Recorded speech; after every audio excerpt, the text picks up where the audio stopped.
Hi, it's me again with Corel Tips and Tricks. Not saying you'll ever draw this, but it is a pretty cool design. And here's kind of the you need to keep or take a screenshot. I'm going to start in the center of the page. I'm going to draw an ellipse. I'm going to hit P. I'm going to Control D and make a duplicate, and I'm going to bring in this other one. Don't want it too much smaller, but I'm just going to have it fit right there. So that's kind of our crest, and it's also going to be our, and you can have them not touching. Mine are actually overlapping, but this one going into the bisque is what I would call. Now, this is where your artistic ability is going to come in. And if you use the freehand tool, make sure it's set on 100. This is the smoothness. And we need to just connect this line from here to here.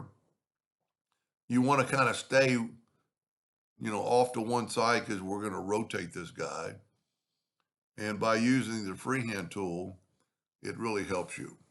Now we're going to draw another line to this line again, and I'm going to try to stay off that, but not so much that we can't change it. And if we look right here, we're overlapped.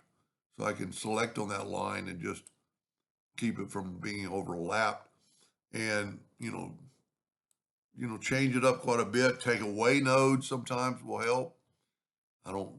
Didn't need to take away that node. Just need to make sure your line is over the edge. I'm going to take away that. No, I thought I had double nodes. I'm going to just, sometimes Corel does that. You want kind of a swoop figure. Now, in this other one, we want just to this other line. And so I'm just going to take the freehand tool, and you're basically just kind of making a line like that. And this would be a case where you could use the 3-point curve line. I'm not saying really do it, but use the 3-point curve line and then hold down the control button and you'll get a kind of a perfect arch. Now we need to take away some lines. So we're going to take away this line and this line. And see, I don't like that point. And now that I see that, so we might want to change this line a little differently. I don't know how we're going to get rid of that point. Kind of like that. Now I haven't really made this too thick, so we could change this a little bit. And this is where your artistic ability will come in, which I have done. And then I'm going to go right there and right there. And so that's going to be well, actually, maybe I took away a wrong line. There we go. It's going to look like that. Now, here's what I would do. And I would take the Smart Fill tool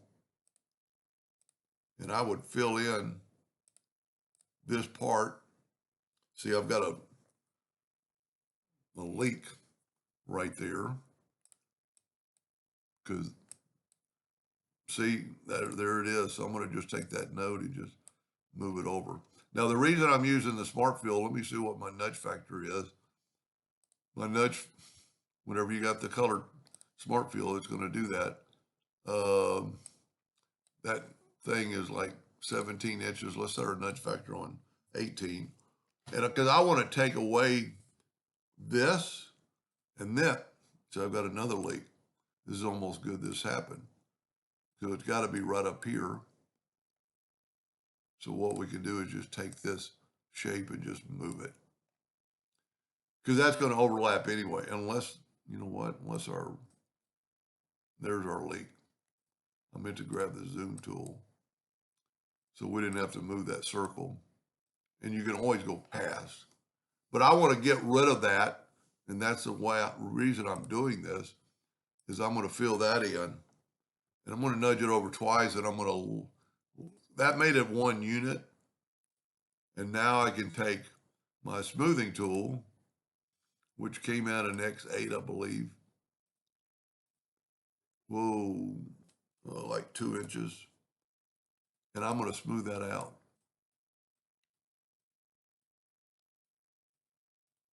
There we go. Sometimes it's kind of hard. And smooth that out. I don't like the way that's smoothing, but it'll work for the video. So that's going to be yeah, that looks terrible. Let's do it a little bit smoother. Maybe jump this up to, well, it's a lot easier. Just type in 4. And that's going to give you a bigger circle and a kind of a smoother pattern. That didn't look half bad. Now we're going to, basically because we've nudged, I can move this, I can actually just move it up. And I'm going to move this back twice. Then I'm going to go in and fill it in with that color, take away the outline. Let's see if this kind of matches up. And you'll never really know so we could do this to make sure we didn't change anything. See, we're good. Well, we're a little bit off right here. Yep, we're off. So what I'm going to do is just take that's just because I changed that. I'm going to move that to there. And if we basically cut away this line, so that's going to mess that up a little bit. But for the video, so I'm going to make a new shape and a new shape and then delete this. I did a lot better on the first one. And then just put that back. We're still working in the center of the page. But then we're going to give it a little interactive fill tool look. And you can play with this till the cows come home on what you want to do here. I don't know why I do that sometimes. I want it a little bit darker. And then on here, I want it kind of really dark and toward the cavity. But I actually want it dark twice. So I'm going to put this one up here and make it dark. And then I can bring in that turquoise. I didn't hit it. You got to get to the plus key. See how it's just adding to that? Maybe one more, because I want it on both ends. You could play around with that forever. See, I don't like that sudden line, so let's move this down a little bit. I would actually want it kind of in this facet to make it look like might even be better to use another blend or another way to do it. So we're going to Control D and make a duplicate, and I'm going to alternate C because I don't have any graphic to go by, but since we're working in the center of the page. Now that's a mistake. So I must not have been well, it's doing the center of the page. So what I'm going to do, I'm going to take an ellipse and hit P. And that's pretty close to the right size, but if you hold down the shift key, it'll bring it in from the center. Now we've got a centerable item. Let's go ahead and Control G to group, Control D to duplicate, and it's going to rotate from the center regardless, and we're going to go 180. And then you could take away your outline. Whoop. A lot of times we have to do that, just nudge that out of the way, take your outline away. Well, you know what? I got them grouped together. So let's ungroup all objects and see if I can't just grab that circle. Yep. And then nudge this back. And let's put a black box around it. And I'm not saying you'll ever draw this, but it might give you an idea, or something in the future.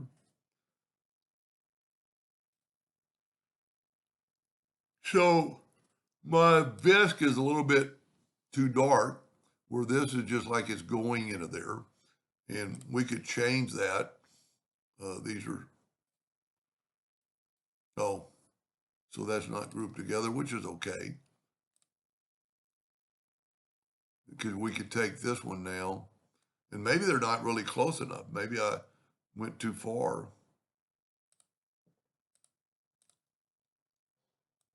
Yeah, there we go. See, it actually does go over there. Man, that's irritating when I do that.